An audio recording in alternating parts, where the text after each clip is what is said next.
And finally, example 3. I want you to just look at example 3 for a second and see what is different in example 3 than with all the other examples. So there's example 3.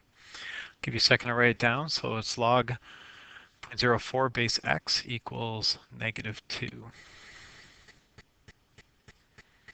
So you can talk with your elbow partner if you want, see if you can notice the difference in this example than in the other ones.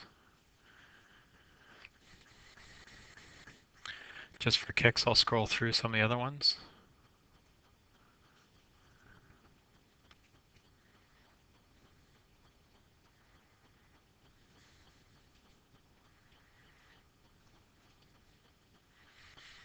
Even in the warm-up, it's different than the one in the warm-up.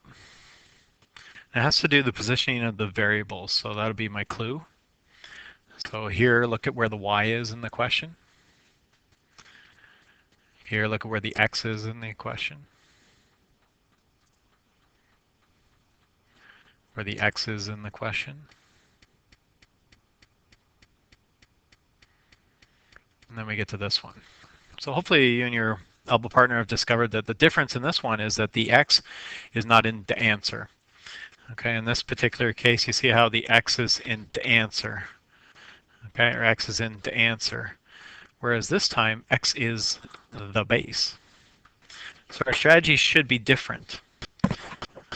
Whenever we're trying to solve for x as the base, it might be easier, instead of trying to convert things here, or trying to get a common base, because that base is x right now. So how do you get a common base of x? So that strategy doesn't work.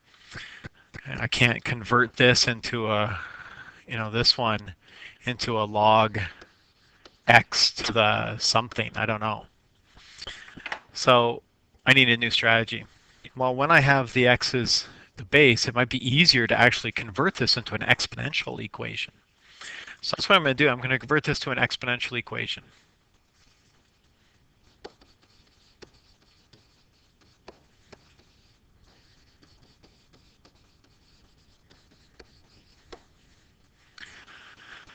So to do that, I ask what the base is. So the base is x. What's the exponent? Well, the exponent is over here, -2. And the answer is 0.04.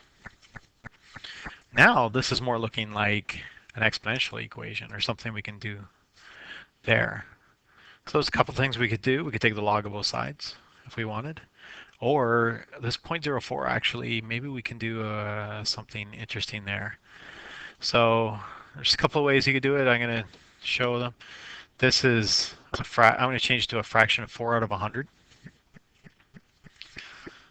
which reduces to 1/25th.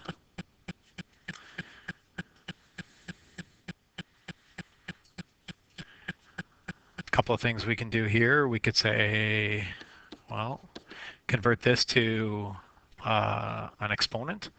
So the base would be, it's like 5 squared, except it would be 5 to the -2 because it's on the bottom. And then noticing that we actually have common exponents, so we can ignore the exponents and look at the base. This is 5. That's one way we could do it.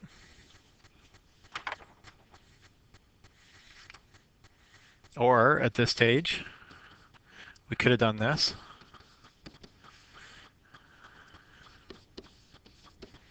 Could have said, hey, that's x to a -2. So the negative tells me to take the reciprocal. So do this.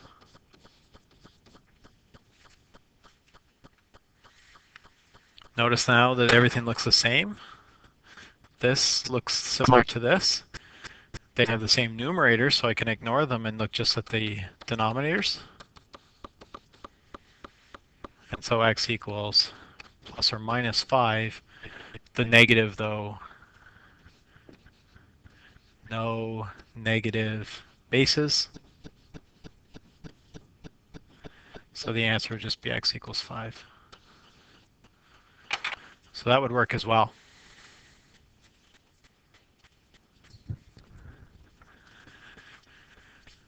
So there's even a way that you could take the common log of both sides here and eventually work out to get an answer of 5. Either way, it's fine.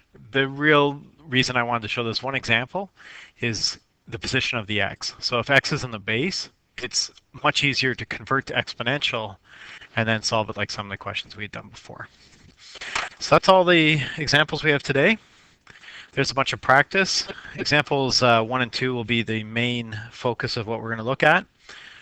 And hopefully you can do that practice. And if you get done this practice, of course, you can go back and do some of the other practice from other days. Thanks very much.